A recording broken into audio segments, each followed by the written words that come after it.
인증해 주십니다. 인사드리겠습니다. 네, 안녕하세요. 방금 소개받은 텔레다인 미크로의 기술지원팀의 황윤선이라고 합니다. 반갑습니다. 네, 제가 오늘 말씀드릴 내용은 오토모티브 인터페이스에 따른 테스트 앤 메저먼트입니다. 텔레다인 미크로라는 회사 명에서 보시면 알겠지만 저희는 오실로스코프를 이용한 자동차 오토모티브 인터페이스에 대해서 측정에 대해서 말씀드리려고 하고 있고요. 지금 많은 분들이 계시지만 아마 오토모티브 인터페이스라고 하면 종류가 상당히 많습니다. 캔, 린, 플렉스레이, 센트, 브로달리치 이런 종류가 상당히 많아요. 그럼에도 불구하고 저 같은 경우에는 모든 그런 오토모티브 인터페이스에 대해서 다 정확하게 알고 있지는 않아요. 캔 신호가 어떻게 생겼고 얘는 어떤 역할을 하고 아까 보셨던 브로달리치에서 이 신호의 이런 부분은 어떤 역할을 하고 있는지 정확하게 알고 있지는 않습니다. 하지만 저는 오실로스코프 엔지니어로서요. 오실로스코프의 조작 몇 번만 가지고 이 신호들의 품질에 대해서 얘가 잘 동작을 하고 있는지 아니면 문제가 있는지 그런 부분에서 잘 활용을 할 수가 있다는 거죠. 그래서 과연 이 오실로스코프 사용이 정말 어렵느냐? 오실로스코프를 처음 접하시는 분들한테는 어려울 수도 있습니다. 하지만 오실로스코프라는 장비가 좀 오래된 장비다 보니까 거듭 하다 보면서 좀 더 사용자 위주로 많이 편리하게 바뀌었어요.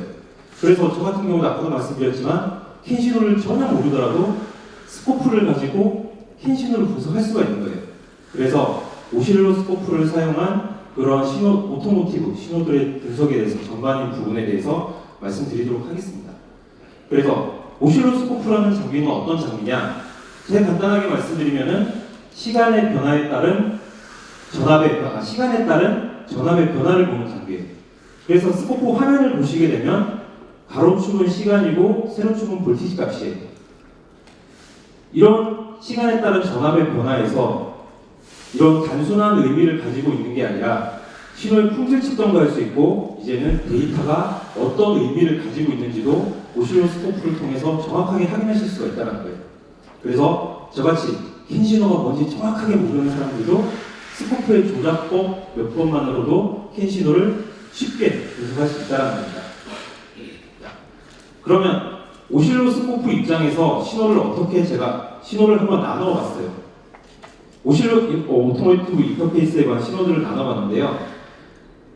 오실로스코프 입장에서 바라봤을 때는 테스트 스펙이 정해져 있는 신호들이 있습니다.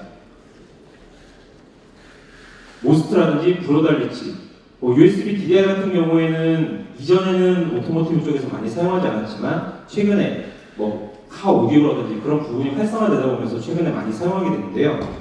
이런 테스트 스펙이 정해져 있는 신호들이 있습니다. 그런 신호들이 몇 가지가 있고요. 다음으로는 스펙에는 이 신호가 볼티지가 몇 볼트고 속도가 얼마고 라이징 타임이 얼마가 되고 이런 부분들이 정의되어 있지만 이런 신호들을 어떻게 테스트해야 되는지 방법이 나와 있지 않은 신호들이 있어요. 그래서 테스트 스펙이 정의되어 있지 않은 오토모티브 인터페이스로 제가 나눠봤습니다. 이런 신호들은 스코프에서 저희 텔레다인 미크로의 스코프에 TDME, 트리거, 디코드, 메저, 아이 다이어그램이라는 기능을 통해서 이 신호의 품질을 분석하실 수 있다는 거예요. 자, 그래서 먼저 아까 말씀드렸던 테스트 스펙이 정해져 있는 신호들, 오스트라든지 브로달리치 이런 신호들 같은 경우에는 정말 편리합니다. 제가 오스트랑 브로달리치를 모르더라도 저희 텔레다인 미크로의 퀄리파이라는 프로그램을 이용하게 되면은 금방 이 신호가 문제가 있는지 아닌지를 확인할 수가 있다는 거죠. 사용하는 방법은 간단합니다. 퀄리파이 프로그램을 동작시키신 다음에 해당하는 인터페이스를 선택하시면 돼요. 지금 같은 경우에는 제가 오픈 얼라이언스의 브로달리치라는 항목을 선택했습니다. 얘를 선택하신 다음에 정말 모르겠다 그러시면 그냥 스타트 버튼 누르시면 됩니다. 어렵지 않아요.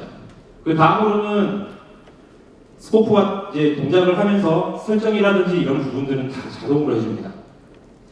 그 다음에 어떤 연결 구성이라든지 이런 부분들은 보시는 것처럼 그림으로 나와서 이렇게 연결하세요, 저렇게 연결하세요, 연결하셨는지 확인 메시지까지 다 확인을 해줍니다. 이런 식으로 쭉 따라가시다 보면 제일 마지막에는 테스트 레포트가 이제 출력이 되겠죠. 레포트 출력이 되기 때문에 레포트 출력된 이런 결과를 확인하신 다음에 이 신호의 품질에 문제가 없구나, 아니면은 어떤 특정한 항목에서 문제가 발생을 했구나 라는 것을 쉽게 확인하실 수가 있다는 거죠. 그래서 이런 테스트 스펙이 정해져 있는 신호들은 정말 쉽습니다. 그 다음으로는 테스트 스펙이 정해지지 않은 신호들, 캔, 린, 센트 이런 신호들 같은 경우에는 이제 특정한 신호만을 찾아서 보는 그런 부분이 필요해요. 어떤 신호냐? 예를 들어서 캔 통신 같은 경우에는 실제 자동차 환경에서 엔진에서 나온 데이터일 수도 있고 에어백에서 나온 데이터일 수도 있고 브레이크라든지 다양한 곳에서 신호들이 들어와요. 그런데 이 가운데 내가 필요한 신호만을 찾아서 보려고 하는 거죠. 그래서 스코프에서 트리거라는 기능은 오실로스코프의 트리거 포지션에 원하는 신호만을 안정적으로 보여주기 위한 기능이에요. 자, 그래서 설정, 제일 먼저 린이라고 되어 있습니다. 설정이 복잡할 거라고 생각하시지만 정말 간단해요. 린, 먼저 데이터가 어디 있는지, 채널 1번에 있다, 채널 1번 아니면 채널 2번 다 변경 가능하세요. 그 아래쪽에 있는 스레시홀드 도저히 모르겠다 그러시면 스코프 화면상의 신호가 안정적으로 보이는 게 보이시면 그냥 트리거 레벨 조절하는 버튼 그냥 누르셔도 돼요. 자, 그 다음에 린 신호, 측정하고자 하는 린 신호의 속도, 이 정도는 잘 알고 계실 거예요. 이 측정하고자 하는 신호가 어느 정도 되는지. 스코프는 기본적으로는 이 신호가 어떤 신호인지는 아직은 정확하게 모르는 단계예요.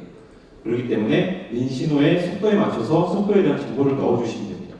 그 다음으로는 브레이크, 아니면 특정한 아이디라든지 아니면 특정한 아이디와 데이터, 이런 식으로 선택하시면 돼요.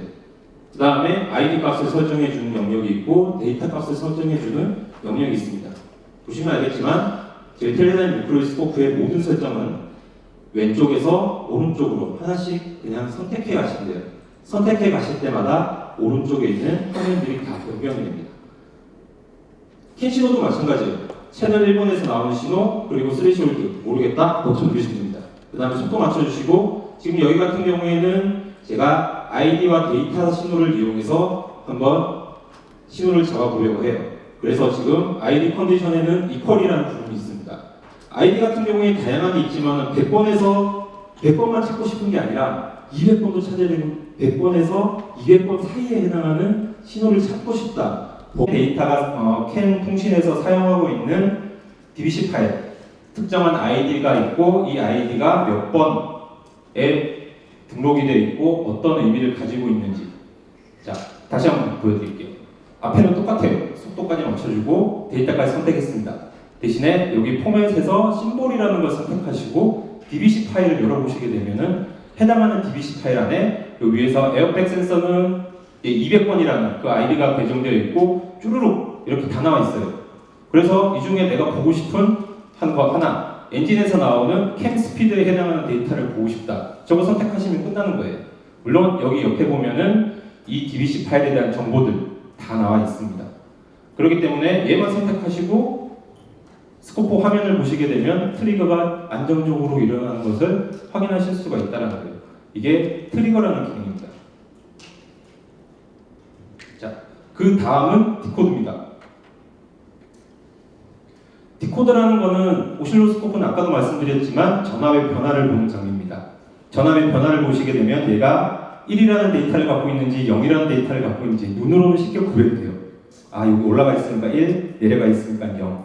근데 실제 캔 메시지 프레임을 보시고 이 아래쪽에 있는 게 조금 자세히 보이진 않네요.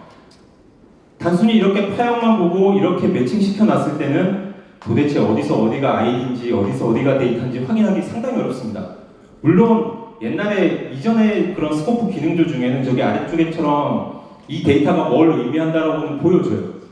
보여는 주지만 얘가 뭘 나타내는 신호인지 저기서 저기는 뭘 나타내는 신호인지는 쉽게 확인할 수가 없어요. 그래서 미크로스코프에서 디코딩이라는 기능은 보시는 것처럼 프레임, 전체 프레임에서 어떤 영역에 따라서 색깔별로 다 구별을 해놨어요. 그렇기 때문에 자, 제일 앞에 스타트 프레임이 있고 그 다음에 아이디가 나옵니다. 400번 아이디라는 표시를 해줍니다. 그리고 보시는 것처럼 이렇게 신호를 분석할 때 제일 까다로운 부분 중에 하나가 뭐냐면은 비트 스토프예요. 5비트 다음에 나오는 비트 스토프인데 얘를 디코딩을 직접 하시려고 1, 0을 계산하시는 순간